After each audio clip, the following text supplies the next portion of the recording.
bond length between the two atoms of the molecule AB, and the molecule is oscillating around its mean position when the molecule will absorb electromagnetic radiation from IR region. So the bond will undergo vibration. That means there will be extension and compression, and also compression. So when, and this is the equilibrium position, the equilibrium distance between the two atoms is Req. When that will undergo compression, the bond length will decrease, and when that will undergo expansion, the bond length will increase. And as the energy will gradually increase, then the extension of compression and expansion will also increase. The quantized energy levels obtained by quantum mechanical treatment of the harmonic oscillator. So this type of model is also this type of model of diatomic molecule can be visualized as a simple harmonic oscillator, that is called as SHO. The quantized energy levels obtained by the quantum mechanical treatment of the SHO are given in this figure. So here, this is the equilibrium distance starting from 0. So this one is the equilibrium distance between the two atoms. As the energy will increase gradually, the extent of expansion and compression will increase, and the molecule will give rise to different energy levels, and these different energy levels are also quantized. This is this this is the so this is the diagram of a SHO model, or simple harmonic oscillation model. That means as the energy will increase, the molecule will undergo more expansion and more compression. That's why the nature of the curve will be parabolic like this. But in actual case, so according, if we will consider this diagram, that means we will consider that if the energy will be extensively high, the molecule will undergo large expansion and also large compression. So here, large expansion means the bond length will highly increase, and a large compression means the bond length will extensively decrease. Here the bond length will decrease like this. But so this is the SHO model. But in actual case, the molecule will not follow SHO model. The molecule will behave like anharmonic oscillator. Anharmonic oscillator means one situation will come when the energy will gradually increase, the bond length will, the molecule will undergo more vibration, and in that case, the bond length will highly increase, and one situation will come when the bond will break, and when the bond will break, the two atoms will be separated from one another, and that will give rise to atomic spectra. So but here we are discussing about the molecular spectra. So that means in case of anharmonic oscillator, you can see that as the energy, so in case of SHO or simple harmonic oscillator, the energy gap between the two successive energy levels are same. But in actual case, if you consider anharmonic oscillator, what is happening for every type of molecules, you can see the energy gap between two successive energy levels gradually decrease, and as the energy will be extensively high, the gap between the successive energy levels will be very close to one another, and finally one situation will be there, then the bond will break, and when the bond will break, the diatomic molecules AB will be separated into isolated gaseous atoms A and B, that is, and after that we will observe atomic spectra, which is beyond the scope of here. So this is the potential energy curve for, so the figure A deals with harmonic oscillator, and the figure B, that is the anharmonic oscillator. For every type of molecule, we are considering this one. Now coming to the next one is necessary condition for observing IR spectrum.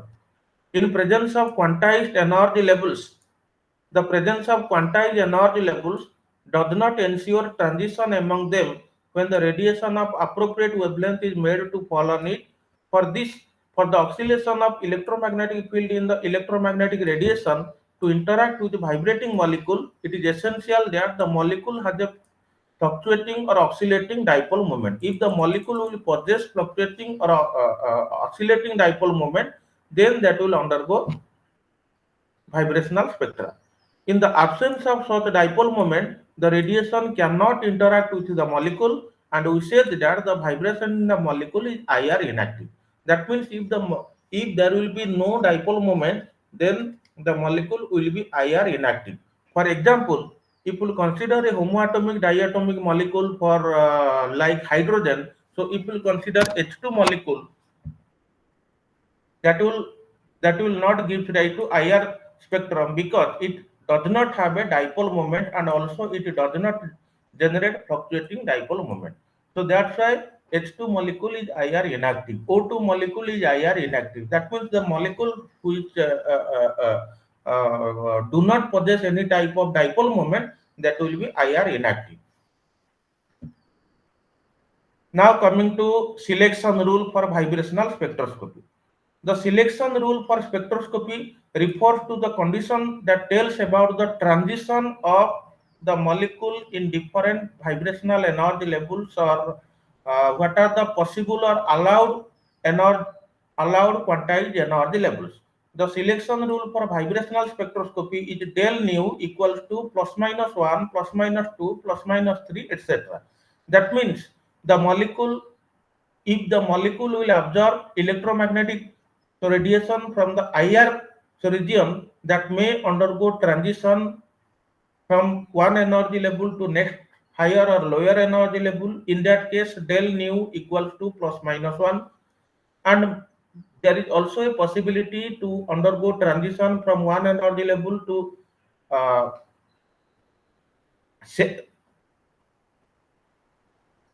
from one energy level to next two higher energy levels. That means in that, so the first one is del nu equals to plus minus 1.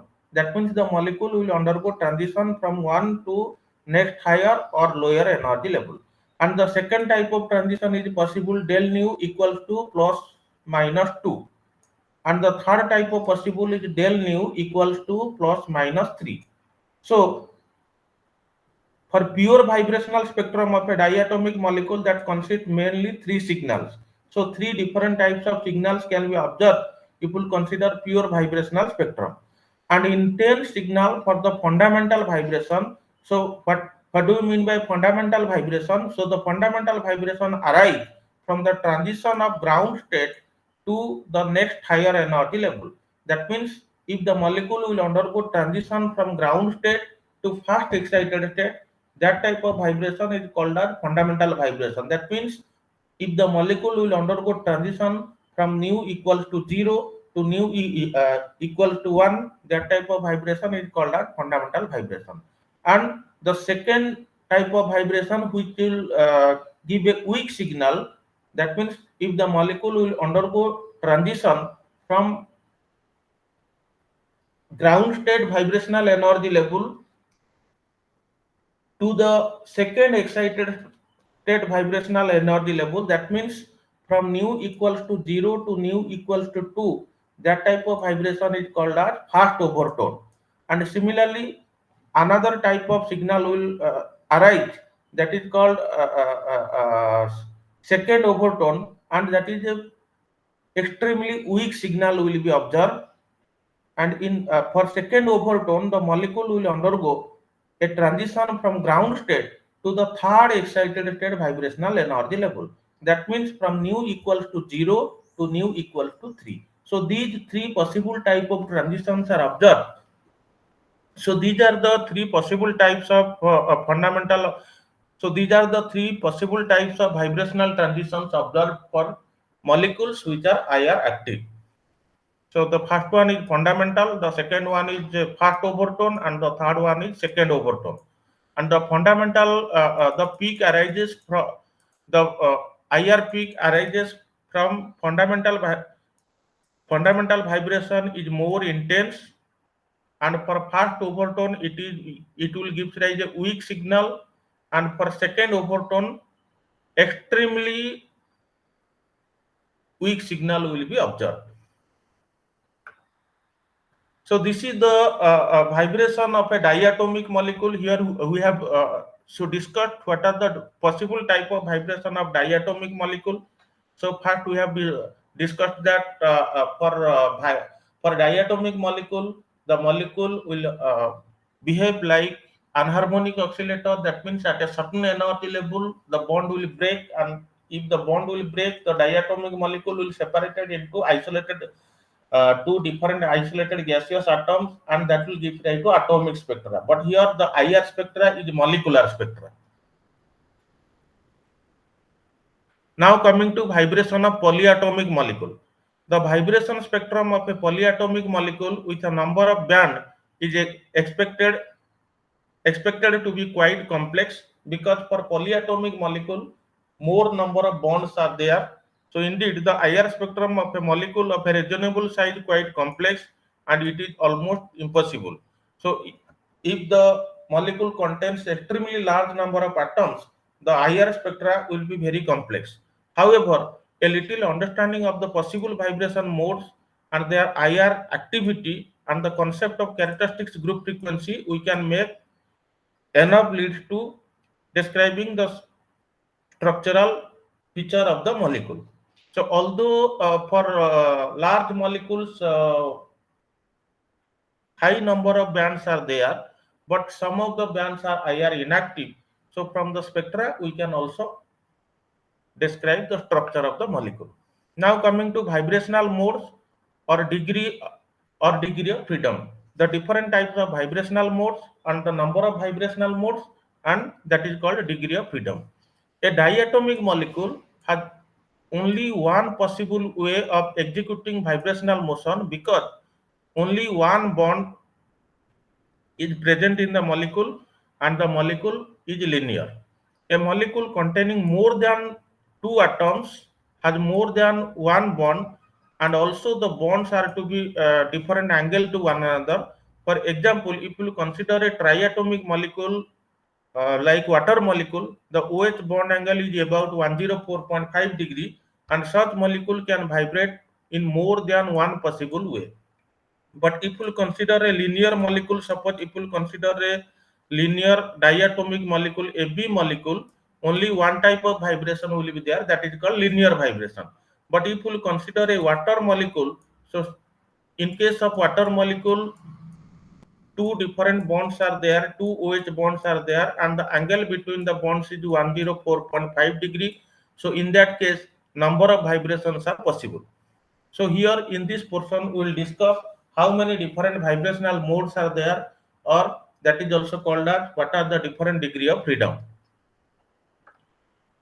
So there is a very general formula is there. For a molecule containing n number of atoms, we need to specify 3n coordinates, because 3 coordinates x, y, z coordinates associated with each atom. So if the molecule contains n number of atoms, total number of coordinates is 3n number of coordinates are there. So as to completely describe the molecule, so this fixes all bond length and angle of the molecule. We may say that the molecule has 3n number of degree of freedom.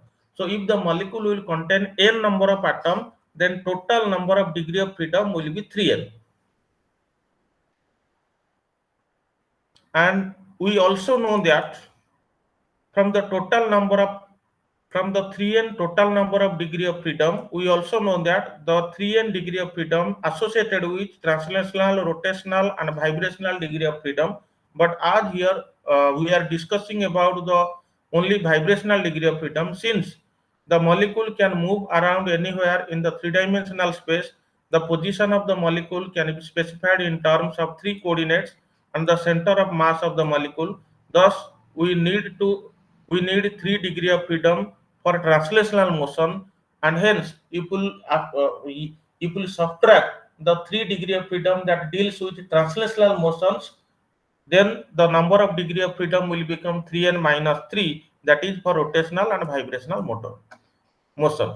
That means if the molecule will contain n number of atoms, so the formula is like this: if the molecule contains n number of atoms, total number of degree of freedom will be 3n. Out of the 3n degree of freedom, 3 are deals with the translational motion. So for rotational and vibrational motion, the number of degree of freedom will be 3n minus 3.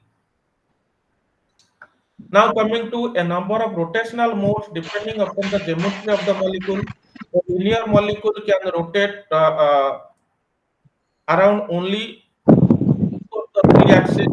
If the molecule lies among x-axis, then it can so rotate around. Suppose if we consider a linear molecule, then the linear molecule, if the linear molecule will lie on x-axis, then it can rotate around y and z-axis. So that means for linear molecule, there will be two rotational degree of freedom. And if you try to rotate the molecule around the x-axis, then the possible position of the atoms do not change, and hence for a linear molecule there will be two rotational degree of freedom. And similarly for non-linear molecule, the non-linear molecule can be so rotate around the three axes. So for non-linear molecule there will be three rotational degree of freedom. So here the formula will be like this: if the molecule contains n number of atoms, total number of degree of freedom will be 3n, out of which 3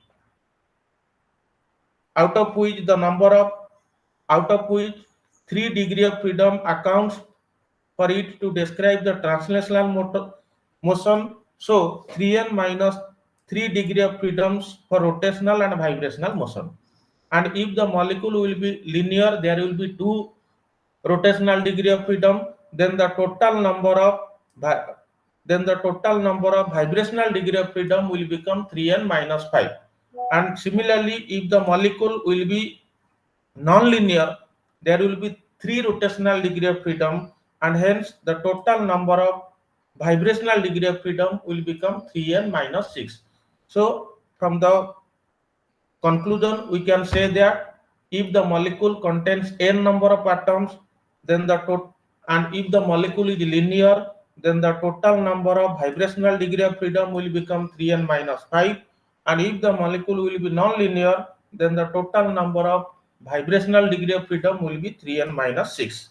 For example, if we consider carbon dioxide molecule, so if we calculate the vibrational degree of freedom for carbon dioxide molecule, we know that the carbon dioxide molecule is a linear molecule. So the number of vibrational degree of freedom for carbon dioxide molecule will become, so the carbon dioxide molecule contains 3 atoms and it is a linear molecule. So the number of vibrational degree of freedom for carbon dioxide molecule is equals to 3n minus 5, which is equals to 3 into 3 minus 5, that is equals to 9 minus 5, that is equals to 4. So for the carbon dioxide molecule contains 4 vibrational modes. And if we consider a non-linear triatomic molecule, that will contains 3 vibrational modes. Now coming to normal modes of vibration. A molecule can vibrate only certain modes, that is known as normal modes. So there are 2 types of normal modes of vibration for a polyatomic molecule. So the normal modes of vibration can be classified into stretching vibration and bending vibration. So first we will discuss about the stretching vibration. So here you can see if the molecule is a linear molecule, so 2 types of stretching vibration will be there. One is called symmetric stretching and another one is called asymmetric stretching. You can see the molecule is a linear molecule. Suppose the molecule is Ab2 molecule. Central atom is A and the terminal atoms are B. So here the molecule is Ab2 molecule, and if the stretching will be like this, if the molecule will undergo stretching like this, B will stretch into the right, A will stretch into the left, and the first B atom will stretch into the right. So that is called asymmetric stretching. And another type of stretching modes is there, that is called symmetric stretching. So both the two B atoms will be stretched from the central A atom. So that is called symmetric stretching. And similarly, another mode of vibration, that is called bending vibration. So here you can see two different types of bending vibrational modes are there. So one of the bending vibrational mode, that is bending in and out of the plane of the paper. That means A will be bent to, below the out of the below the plane of the paper, and the two B atoms will be bent above the plane of the paper. And another type of bending mode of vibration is that the A atom will bend towards upper end of the paper, and the two B atoms will be bent to lower end of the paper. So these are the two different bending modes of vibration. So these are the normal modes of vibration for a linear triatomic molecule Ap2. And similarly here, if you consider the normal mode of vibration for angular triad, so here if you consider angular triatomic molecule, first we have discussed the linear triatomic molecule Ap2. Here it is given the different modes of vibration for angular triatomic molecule Ap2. So this one is the stretching, symmetric stretching, and this is the asymmetric stretching. And here this one is the bending. Either both the two atoms will bend inward, or the two B atoms will bend outward. So all are called as bending. Now coming to the bending vibration. The bending vibration are said to occur when there is a change in bond angle between the bonds connected to a central atom or common atom. In some cases, the movement of a group of atoms with respect to remaining atoms in the molecule also called bending vibration of a polyatomic molecule. That means if the position of one atom will be fixed and the position of the remaining atom will change, that is also called as bending vibration of a polyatomic molecule. A linear diatomic molecule has two bending vibration that we have already discussed. That is discussed in figure 3.4. But if you consider a non-linear triatomic molecule, a linear triatomic molecule has two bending vibrations that we have discussed in figure 3.4, while a non-linear triatomic molecule has only one bending vibration that is discussed here in 3.5. And the bending modes are also different types. So these bending modes are called scissoring, rocking, wagging, and twisting. So from the figure you can see, so this one is called, so suppose this is the triatomic molecule Ap2, this one is the central atom, and these are the two different atoms connected to the central atoms. So if one atom will bend below the plane of the paper, and the first atom will bend below the plane of the paper, and the second atom will bend above the plane of the paper, this type of bending is called as a twisting. And similarly, if the two atoms will bend towards left or right, that is called rocking. And similarly, out of the plane bending, that is called wagging. So these are the vibrational modes for CH2 group, that is for methylene group. And here these are the stretching modes of the methylene group. So these are the two stretching modes. Here you can see that is called asymmetric stretching. That means one of the hydrogen atom will be stretched in this direction, and other hydrogen atom will be stretched in this direction. That is called asymmetric stretching. And for symmetric stretching, if the two hydrogen atoms will stretch outwards, that is called symmetric stretching. And here for scissoring, if the two hydrogen atoms will bend inward, that is called scissoring. So that will looks like a scissor. Now coming to complexity of the IR spectra of a polyatomic molecule. In the light of discussion above, we can say that IR spectrum of a polyatomic molecule will consist an absorption band at each of the number of absorption band will be 3n minus 6 or 3n minus 5. If that will be linear molecule, the number of absorption band will become 3n minus 5, and for non-linear molecule, the number of absorption band at each of the 3n minus 6. However, in addition, you may have weak bands due to combination of the two fundamental vibration bands, or so that is called. Apart from that, some additional vibrational bands are there, that is called combination bands. that is or different two fundamental bands, that is called difference bands. More so when sometimes a fundamental and overtone have frequencies very close to one another.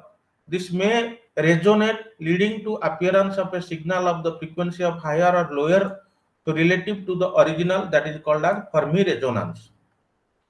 Now, as the number of atoms of a molecule increased, the spectrum becomes quite complex. Let us take a larger molecule of that is N-decan. So here C10H22, the molecule having 32 atoms.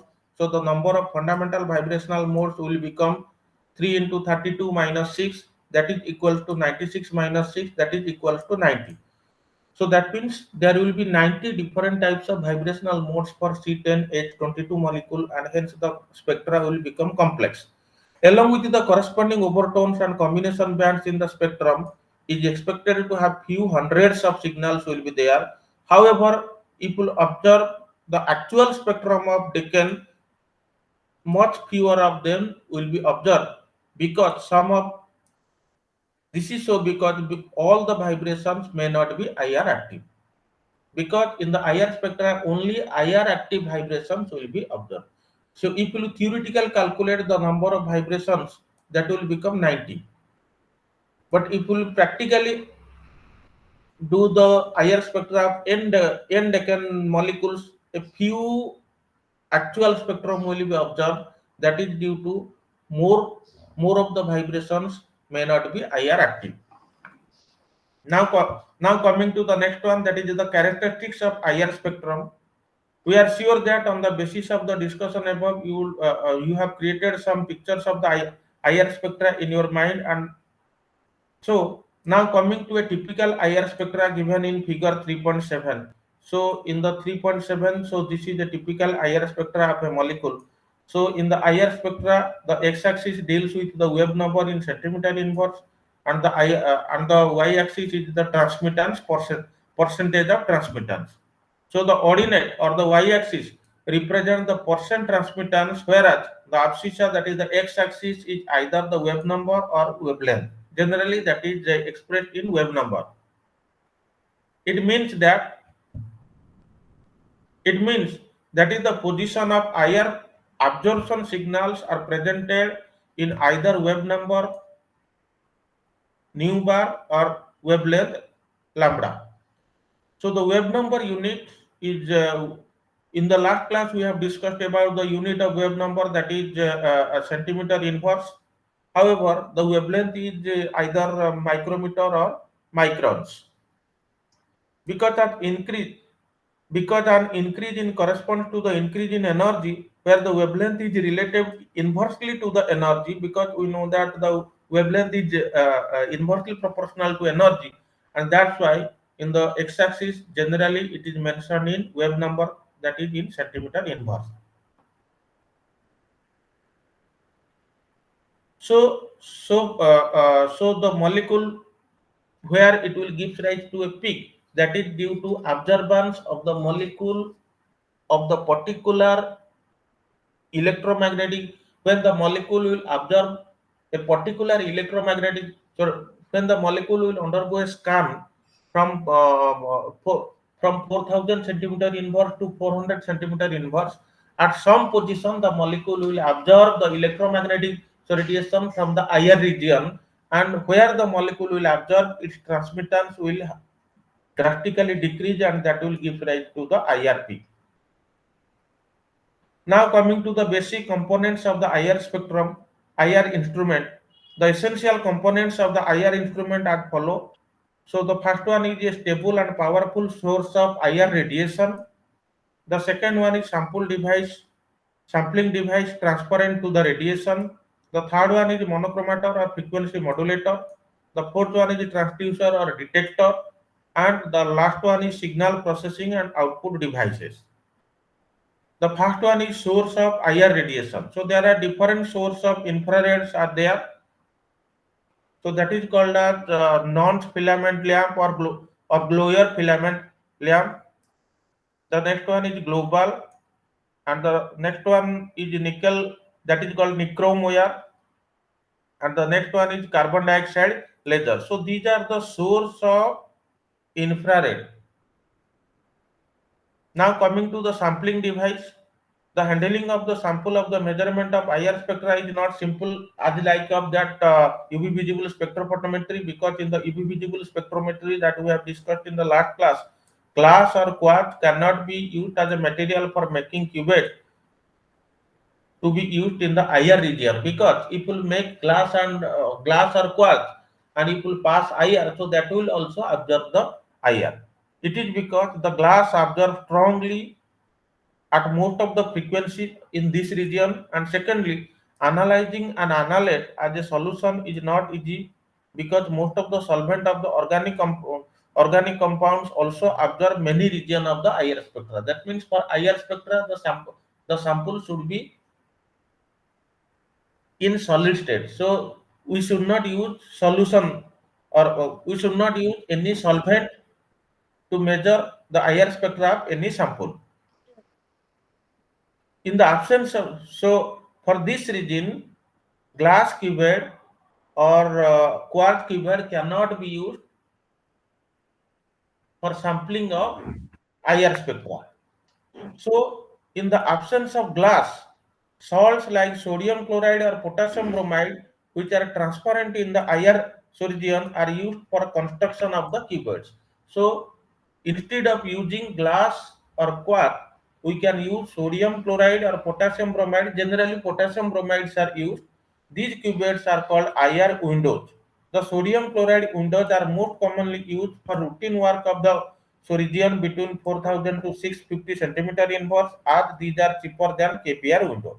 However, for measurement below 650 centimeter inverse, KBR cells are the right choice, because sodium chloride start absorbing in this region. So if we want to analyze the sample below 650 centimeter inverse, definitely you have to use definitely you have to use potassium bromide KBR window. So, but if you want to analyze the sample within 4000 to 650 centimeter inverse, you can use sodium chloride window. So the first we'll discuss sampling of gaseous sample.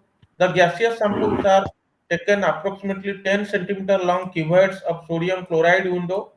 So here you can see, so these are the sample cuvettes for gaseous and liquid samples. So this one is the gaseous sample. So in gaseous sample, the window are made up of sodium chloride, and this is for liquid sample. That means you cannot use any type of organic solvent for the sample, because the organic solvents or also the water will strongly absorb the IR infrared. The cubed is kept across the path of the, so this is the path of the infrared. This is the path of the infrared. That means through this direction, the infrared will pass through the sample. So gaseous samples are there inside the cylindrical cubed, and only the window will be made up of either KBR or sodium chloride.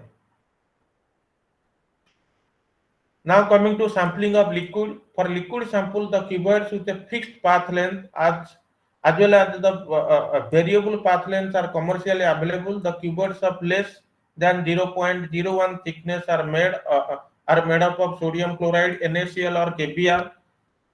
Rectangular plates sealed by the gaskets and clamped together as shown in this figure. So that means, so these are the NaCl or KBR window.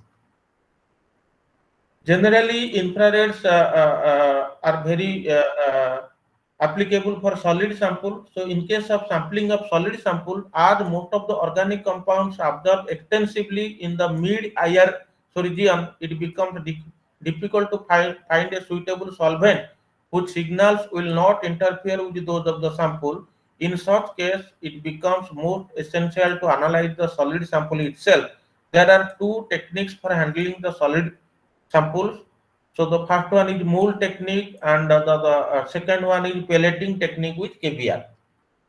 So first we'll discuss the mole techniques. In these techniques, that is also called nozzle mole technique, the sample is finely ground to a paste in a small amount of mineral oil, that is hexachlorobutane, that is also called as nozole. It forms a fine suspension or mole of the sample in the oil. The mole is pressed between two NaCl or KBr plates to give a thin film of the sample. Then the two plates are then clamped in a holder with open window both sides of the assembly, that is kept in the path of the IR beam. And for KBR pelleting, this technique, a small amount of the sample, around 1 to 2 milligram of the sample, is mixed and ground with 100 times of its mass of potassium bromide. So that means if you take 1 to 2 milligram of sample, you have to mix around 100 milligram of KBR sample. Then you will make then you will ground the mixture. Then the mixture is transferred to one dye set. So in that dye set, a thin film will be prepared. So the thin film will be because we know that KBR is transparent in nature and IR can easily pass through the KBR. So we will get a transparent plate, and that transparent plate will be placed where the IR will be placed on the path of the IR. Now coming to thin film, the IR spectrum of the thin film can be obtained by placing a sample of the film in a suitable holder, such a card with a slot of the sample window. So this method is quite useful for calibration of the instrument with a standard like polystyrene, which can bands are accurately known.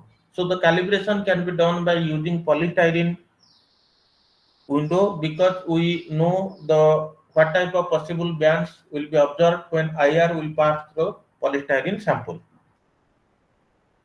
Now the next part is monochromator and frequently modulator. As we have already discussed, monochromator which disperses the radiation from the source falling on it and can be used to allow the radiation of different wavelength to come out in the exit slit. The modulator of the signal is achieved by interferometer, so it modulates the frequency of the IR so radiation into audio frequency range. Now coming to the next part of the instrument is transducer or detector. So there are three category of detectors are used. The first one is thermal transducer, that is called thermocouple, and the next one is polyelectric transducer, and the next one is photoconducting transducer. And the final part of the instrument, that is the signal processing and output device, where we will get the result. The electrical signal of the transducer is suitably amplified and processed before it sent into the recorder to give an output. In dispersive IR, so there are different types of IR instrument that we'll discuss in the later part. In the dispersive IR instrument, a optical null system is applied to achieve equal intensity of the sample and the reference beam. So the instrument of the IR spectrometry, what are the different types of instrument are there? The IR region of the electromagnetic spectrum spreads over the wavelength of 0.8 micrometer to 1000 micrometer. So this is the wavelength range of the IR region, that is from 0.8 to 1000. Here you can see 0.8 to 1000 micrometer. So this is the IR range of the electromagnetic spectrum, and the IR range is divided into three different parts. The first one is near IR range, where so this deals with the overdone region, and the third one is far IR range, and the middle one is that will undergo vibration of rotational region, where here only so this the third region is called the rotational region, and the first region is called the overdone region, and the middle one, that is called vibrational rotational region. It is bound by the red end of the visible. So the IR will start when the red end of the visible, from the red end of the visible to the microwave. So it is divided into three regions, that is near IR, mid IR, and far.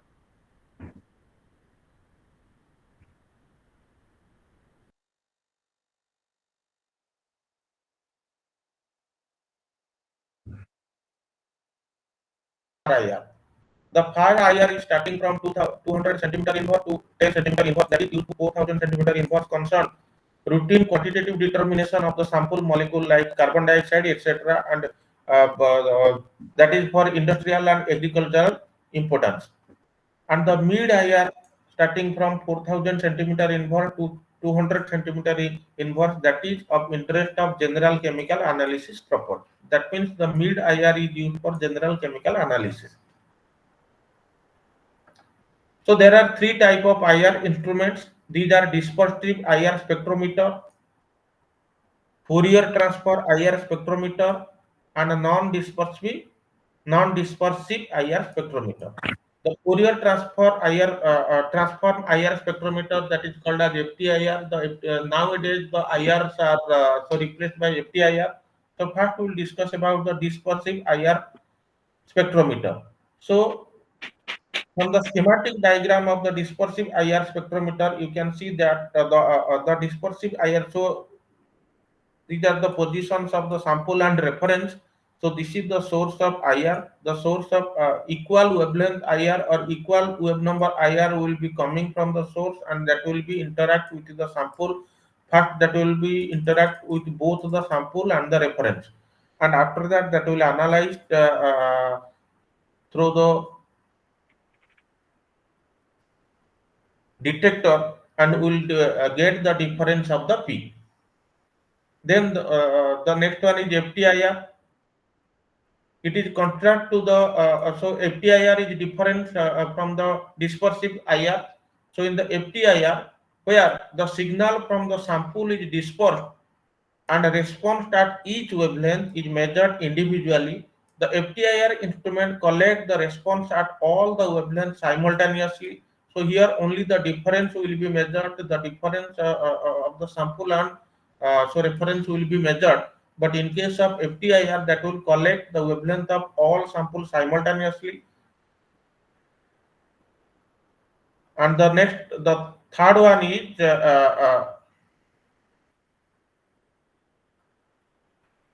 non-dispersive IR. So generally the non-dispersive IRs are not used.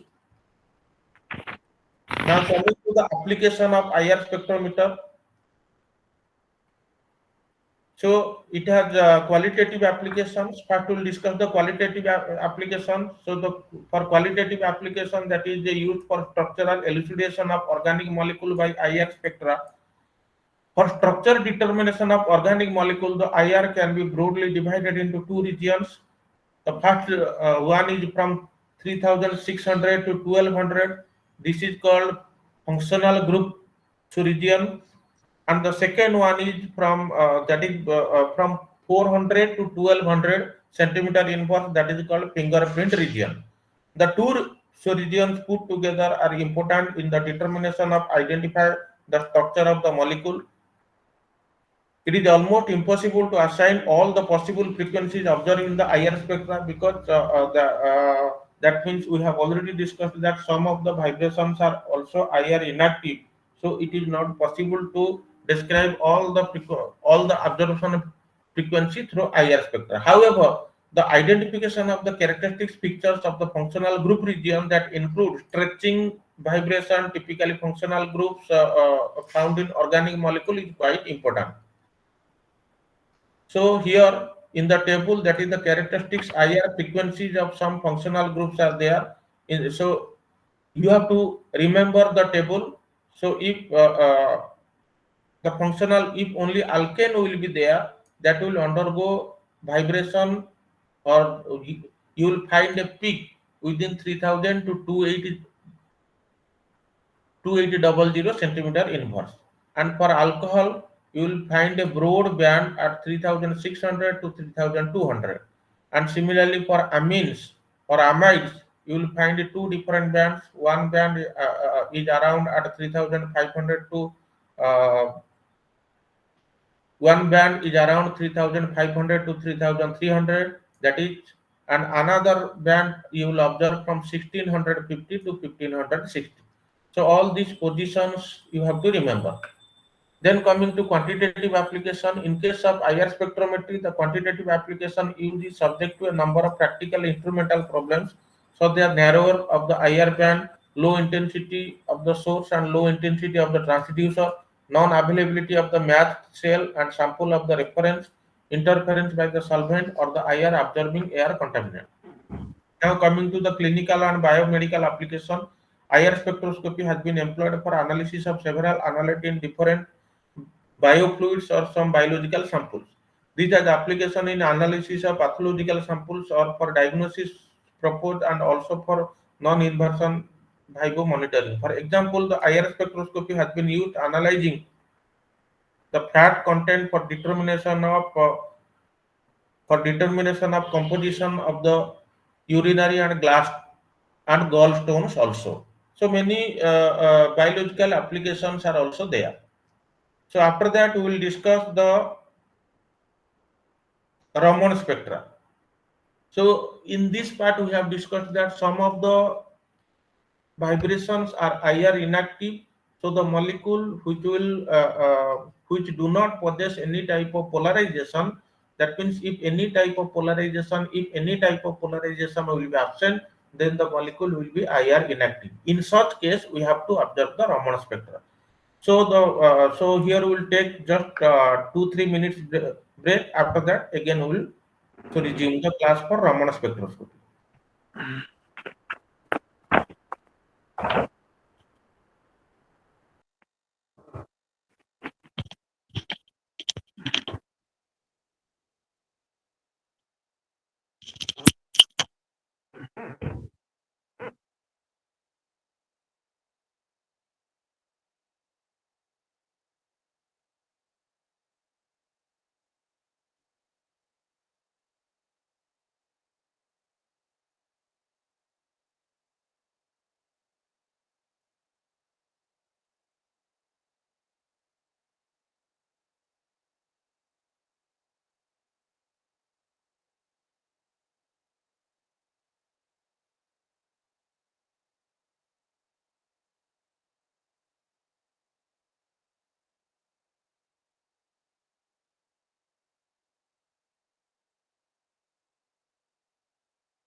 आवाज नहीं है.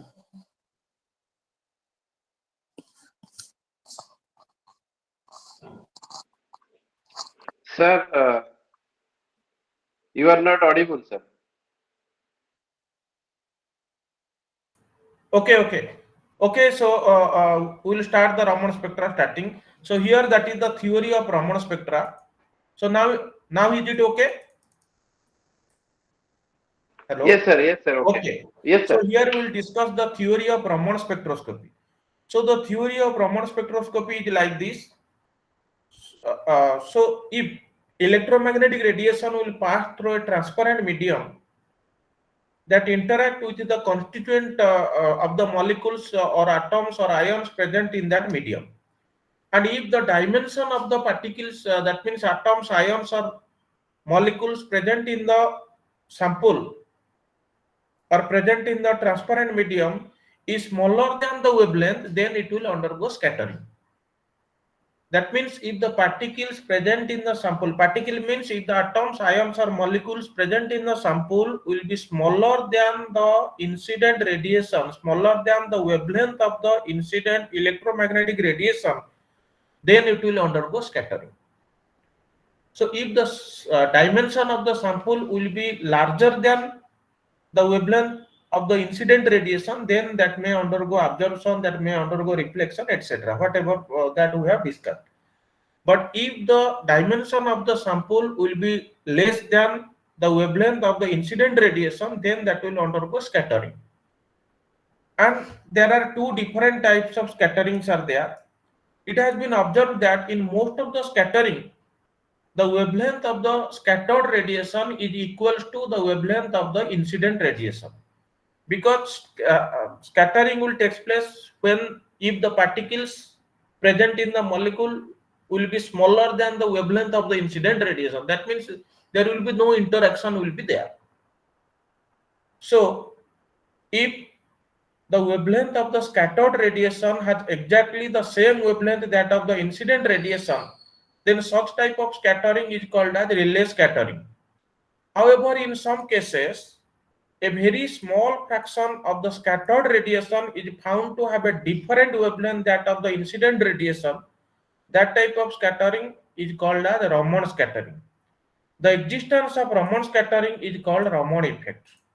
So this is the figure 4.1. So in this figure 4.1, you can know which one is Rayleigh scattering and which one is Raman scattering.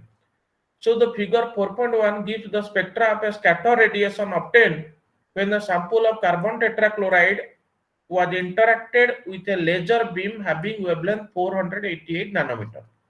So when the carbon tetrachloride was interacted with the laser beam having the wavelength of the electromagnetic radiation 488 nanometer, this type of spectra was observed. So from this spectra you can see here this type of peak deals with the Rayleigh scattering. That means here the wavelength of the incident radiation is exactly equals to the wavelength of the scattered radiation. So that position is referred as 0. And if the wavelength of the scattered radiation is different from the wavelength of the incident radiation, then that type of scattering is known as Raman scattering. And if there will be existence of Raman scattering in any sample, that is called as the Raman effect. And again, the Raman scattering is divided into two types. One is called Stokes line and another one is called anti-Stokes line. You may be notice that the intense peak at the center of the spectrum has same wavelength as that of the incident radiation. So here, so there is an intense peak at the center of the spectra. So Rayleigh scattering having intense peak and that will observe at the center of the spectra. So the intense peak at the center of the spectrum has same wavelength as that of the incident radiation. So this is Rayleigh peak, and some other signals are either side of the Rayleigh peak are observed. These are called as Raman lines. The lines to the left of the Rayleigh peak and having lower value of wavelength as that of the incident radiation, that is called Stokes line, while the peaks right to the Rayleigh peak and having higher value of wave number, that is called as anti-Stokes lines. So this is the Rayleigh scattering peaks or Rayleigh scattering line that will observe at the center of the spectrum, and some other lines that will observe left to the Rayleigh scattering line and also right to the Rayleigh scattering line. The peaks which are observed left to the Rayleigh scattering line, that is called as Stokes lines, uh, uh, which are having wavelength less than that of the incident light. And similarly, some other peaks are also observed to right of the Rayleigh scattering line and having wavelength more than that of the incident light. That is called as anti-Stokes lines. Both Stokes lines and anti-Stokes lines are due to Raman scattering, and the effect is called as Raman effect. So the position of the Raman lines are expressed in the term Raman shift, that is del nu bar, because here the x-axis deals with wave number, not with wavelength. So here in the abscissa you will find the wave number, that is in centimeter inverse. So the Raman shift can be expressed as del nu bar, and here del nu bar equals to nu s minus nu naught.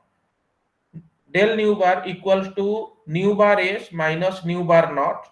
Here nu bar s and nu bar naught are the wave numbers of the source of radiation and the wave number of the scattered lines respectively. It is obvious that the Raman shift and the Stokes lines will be positive, while the anti-Stokes lines will be negative. So there are two theories of Raman effect. So this is one long question. The first one is quantum or particle theory of Raman effect, and the second one is classical or wave theory of Raman effect. First, we will discuss the quantum or particle theory of Raman effect. When an electromagnetic radiation is considered to be consisting of stream of particles, that is called as photons, the photons constituting a radiation of frequency nu will have energy equals to h nu, that we have already discussed, where h equals to Planck's constant. The interaction of the radiation with the interacting species can be visualized in terms of collision between them and the photons. If the collisions are elastic collision, then the photons will be scattered with their incident frequency remaining unchanged. That means for elastic collision, the scattered radiation, the frequency of the scattered radiation will not change. This and this this explains the observance of Rayleigh line in the spectrum. Since most of the collisions are elastic in nature, most of the spectral photons would have the same frequency as that of the incident frequency. Therefore, the Rayleigh line is observed to be quite intense. A small fraction of the collision between the photons and particles of matter is found to be inelastic in nature. That is, these involve exchange of energy between the electromagnetic radiation or between the photons and the particles.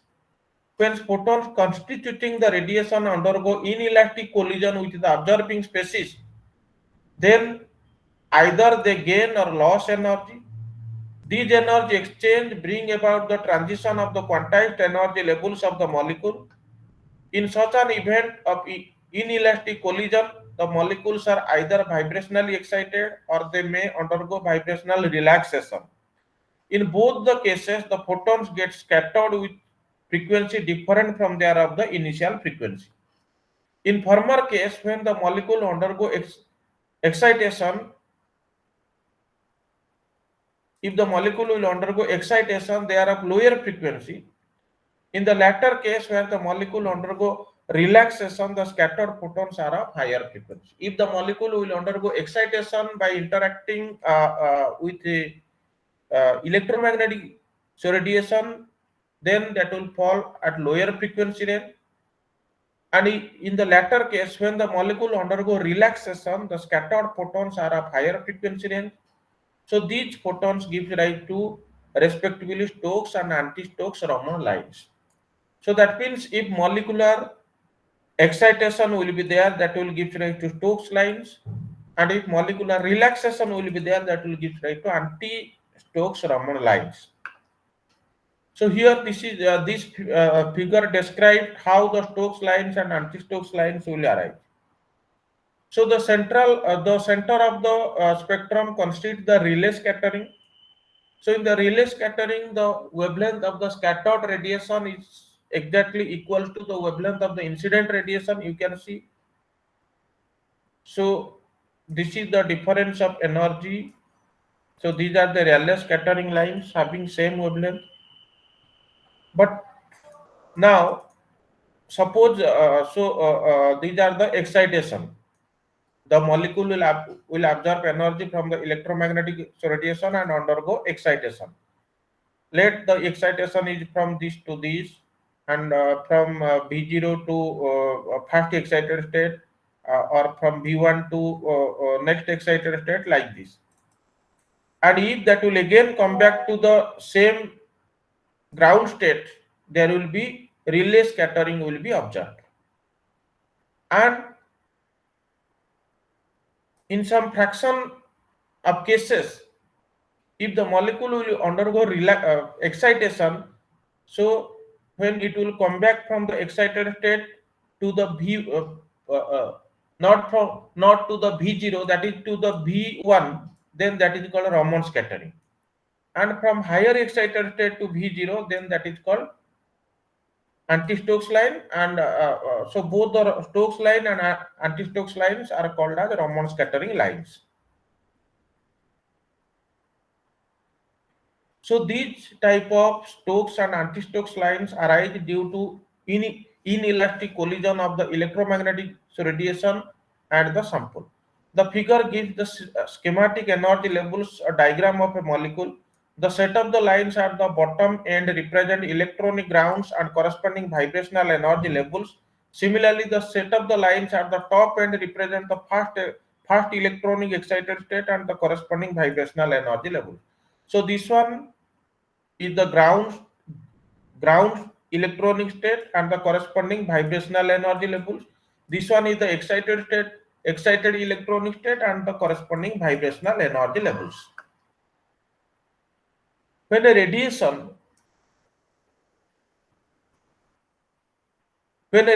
having a wavelength that is different from any one of the absorption maxima of the molecule interact with the molecule, then the energy of the molecule increased by an amount h nu, and energy change can be represented by upward arrow. So this one is the when the molecule, when a radiation having a wavelength that is different from any one of the absorption maxima of the molecule that interact with the molecule, then the energy of the molecule is increased by an amount h nu, and the energy chain can be represented by upward arrow. So here the energy of the molecule increased by h nu, and that is represented by upward arrow. That is black lines, and that is shown in the left part of the figure. This suggests that the molecule in the lowest vibrational state of the electronic ground state excited to virtual state. So this is the lowest vibrational state, electronic ground state to excited state, and this is the first excited vibrational electronic ground state to the excited state. The second arrow from the left represents the situation in which the incident photon, the second arrow so represent the situation in which the incident photon encounters the molecule in its fast vibrational excited state, and accordingly the virtual state has the higher energy state. As the virtual state is extremely short-lived, that means as the excited state is extremely short-lived and the position of the molecule in the excited state is less than 10 to the power minus 14 second, the molecule soon drops back into the ground state by releasing a photon. The next two down arrows indicate the processes which there is no transfer of energy and scattering of the photon has the same frequency as that of the incident photon, that explains the relay scattering. So this one explains the relay scattering. That is no loss of energy. The next two down arrows, that is green, and so this one is green color and blue color. So the next two down arrows, that is green and blue, represent the situation which arise in case of inelastic collision between the electromagnetic radiation and the sample. The first one, that is the green arrow, this corresponds to the relaxation from the virtual state that was acquired by the molecule in the electronically as well as in the vibrationally ground state by observing the incident photon. In this case, the molecule does not relax back to the vibrational ground state. Instead, it comes down to a vibrationally excited state. In other words, inelastic collision has brought into the vibrational excitation of the molecule. The scattering of the photon will be, you can observe the scattering photon would be of lower frequency. It will give a strokes line. And the extremely right arrow, that is in blue color, represents the situation where the molecule in vibrational state obtained by absorption of incident photon by the molecule in the vibrational excited state of the ground electronic state releases a photon. On releasing the photon, the molecule comes down to the vibrational ground state of the ground electronic state, and the overall process of excitation and relaxation is equivalent to that of the vibrational relaxation of the molecule. So that means the first the molecule will be excited, and after that the molecule will come back to the ground state, and simultaneous the molecule will be relaxed. That means more amount of energy will be released.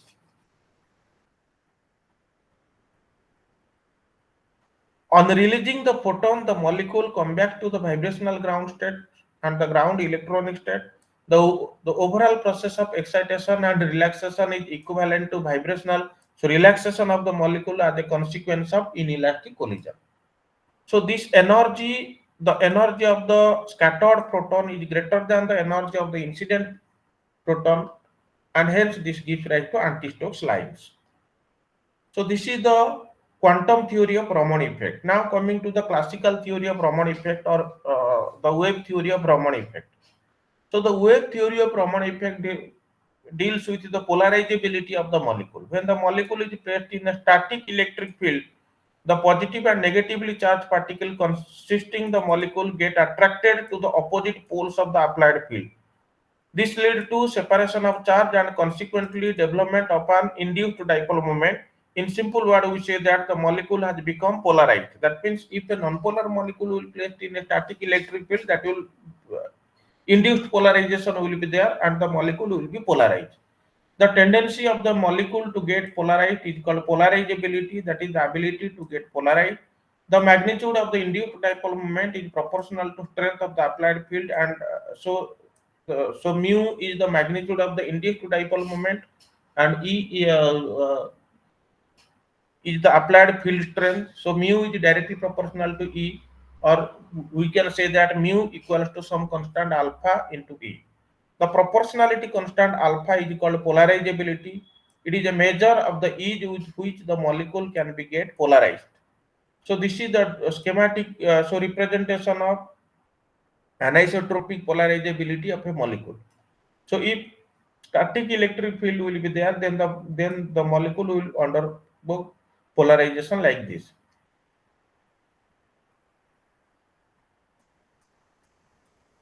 Further, the polarizability can be anisotropic, that the electrons of the bond may be polarized to different extent, where the field of the applied in different directions. For example, The hydrogen molecule gets polarized to different extent when the field is applied in the direction of the bond or in the direction perpendicular to with the bond. What would happen if we place a molecule of an oscillating electric field that in electromagnetic radiation? Let us discuss that one.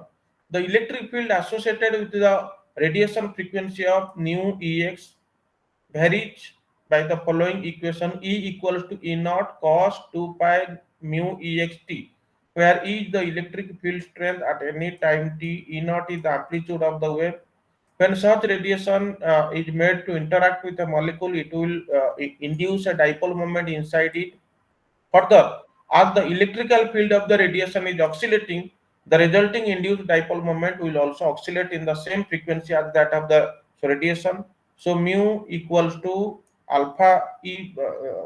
From equation 4.1, we know that mu equals to alpha E, which is equals to alpha E naught cos 2 pi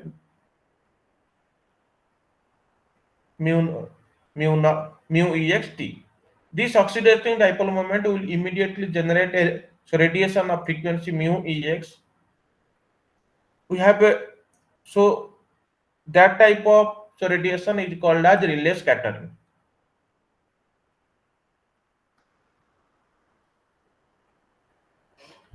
Now coming to Raman activity of vibration. So the Raman and IR spectra of a sample of molecule CCl4 is given in this figure. You can note that only some of the signals are common in the two spectra, and also common signals are different in the relative intensities. So here only two signals are common. So these two signals are common, this one and this one. These two signals are common for both IR and Raman spectra. And two other signals are arise in case of Raman spectra. So from the IR spectrometry, that all possible vibrational modes of the molecule may not be IR active, because we have already discussed that all possible modes of vibration of molecules may not be IR active. Only those modes which have associated with change in dipole moment are IR active and show up spectrum, while the other modes are absent. As mentioned above, in the Raman spectrum, only those vibrational modes are active which are associated with the change in polarizability. So due to these different requirements for showing, so due to these different requirements for IR spectra and Raman spectra, the spectra of a particular sample showing two type of spectra, that is the IR and Raman activity of the vibration modes, may differ from each other. The Raman activity of different vibrational modes can be predicted on the basis whether or not polarizability change due to vibration. So the Raman activity only explains whether the polarizability will change due to vibration or not. If the polarizability will be changed, then that will give rise to peak, otherwise that will be Raman inactive. So these are the different IR and Raman activity of the vibrational modes of water and carbon dioxide molecule. So first, for water molecule, three different types of vibrational modes are there. So the first one is symmetric stretching, that is Raman active and also IR active. The second one is bending, that is Raman active and IR active. The third one is asymmetric stretching, that is also both Raman active and IR active.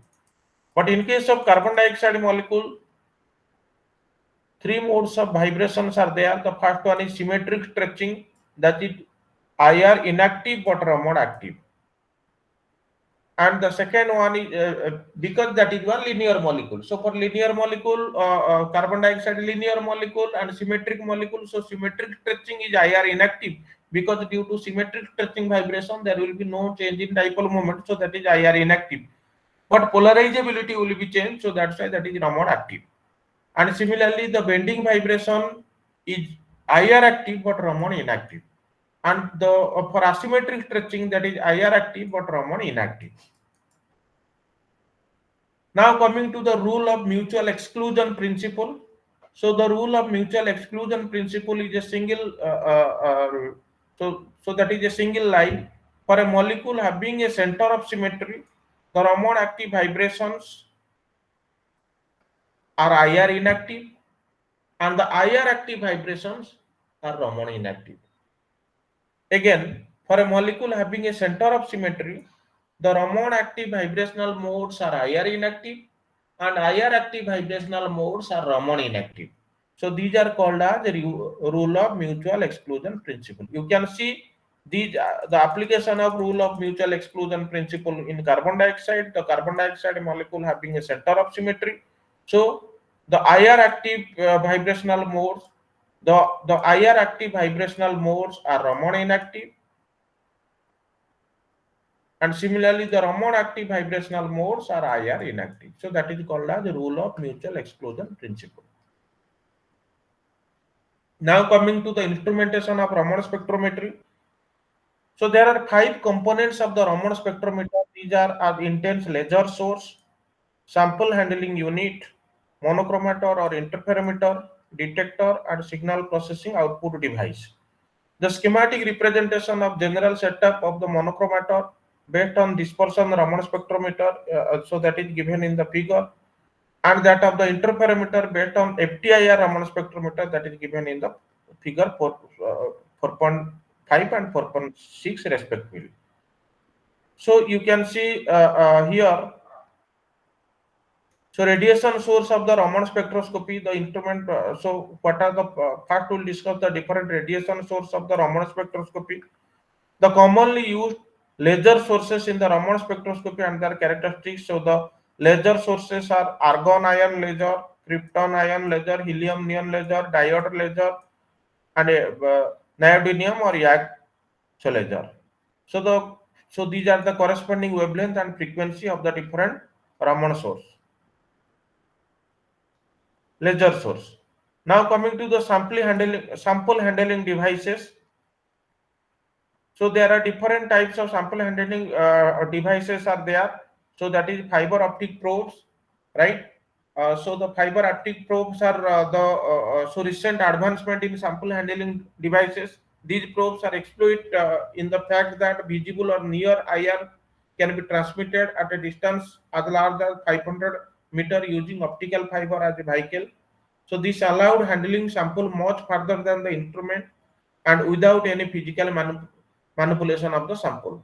In a typical fiber optic probe, the laser beam of the sample source is focused in the fine bundle optical fiber called input fibers that transport to the sample. So these input fibers are enclosed by a set of optical fiber that is called so these are called as collection fibers. These are meant to collect the scatter radiation from a sample and send back to the instrument where it is directed to a suitable monochromator. The next one is transducer and detector. So there are different types of transducer or detectors are there. So that is called as the PMT, photomultiplier tube. Then the next one is germanium photoconductor devices. The germanium photoconductor transducer. The next one is CCD, that is called charge coupled devices. So different types of transducer are there. Then the next one is enhancement of Raman spectral intensity. So that is so different types of enhanced Raman spectral intensities are there. The first one is resonance Raman spectra. So the normal Raman spectra measurement of the spectrum is obtained by irradiating the sample in the region where it do not have any absorption band. Generally, green, red, and IR lasers are used for the purpose of the wavelength are below the first electronic transition of the molecules. The situation, however, changes when the wavelength of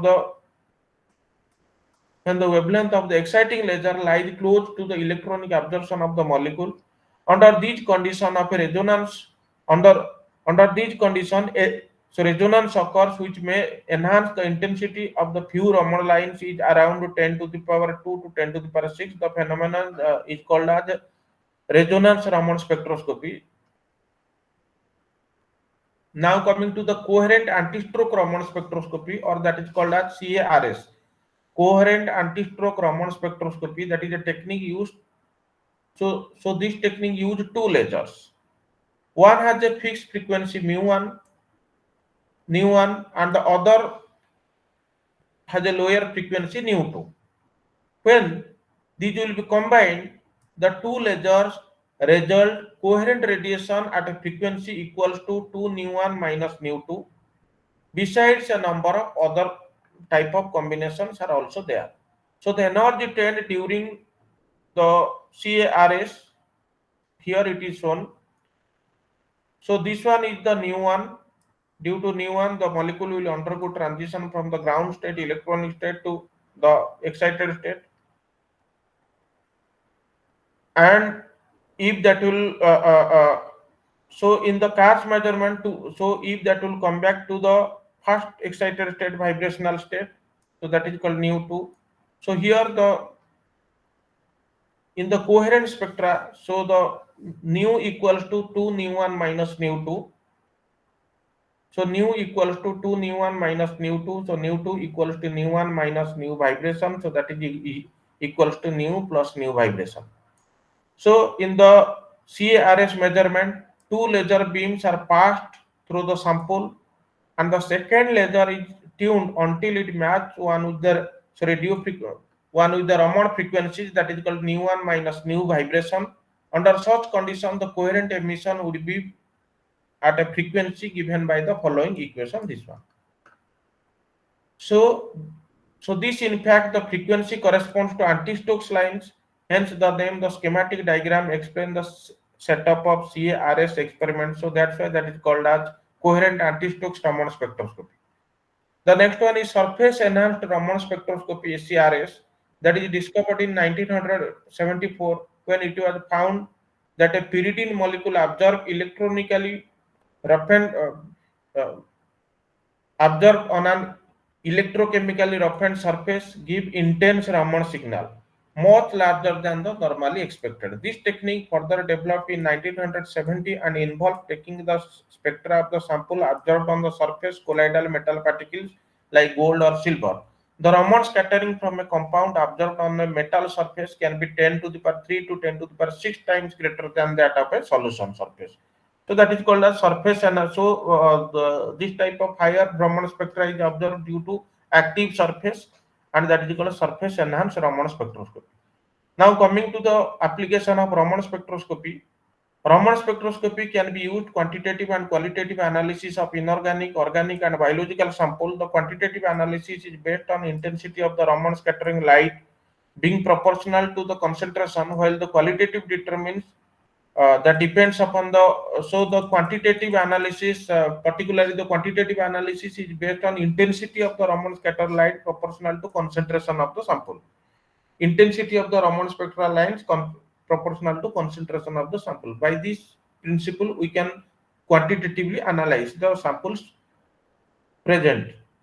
While in case of qualitative, that determines that depends of the shifting of the wavelength being different, the wavelength shifts being different for a wide range of different molecular vibrations. Since Raman spectrum typically contains a number of well-resolved spectral bands, the information available for band positions, intensity, and shapes that constitute a unique fingerprint of the molecule that can be exploited for qualitative analysis. That means for every molecule will give a unique type of Raman spectra. So that's why that is called unique fingerprint spectra will be observed. So now coming to the next one.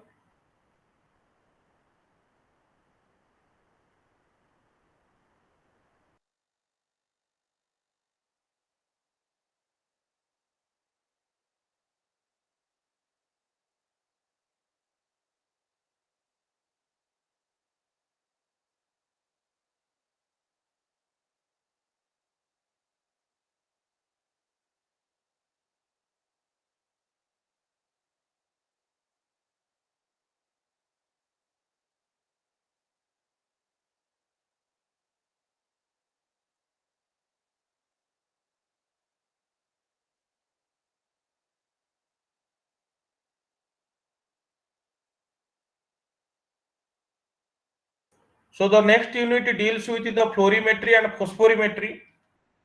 So that phosphorimetry is completely different from the IR and Raman spectra. So that we will discuss tomorrow. That is in the next class.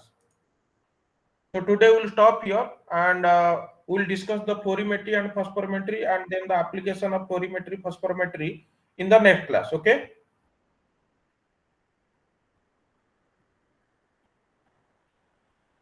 Hello.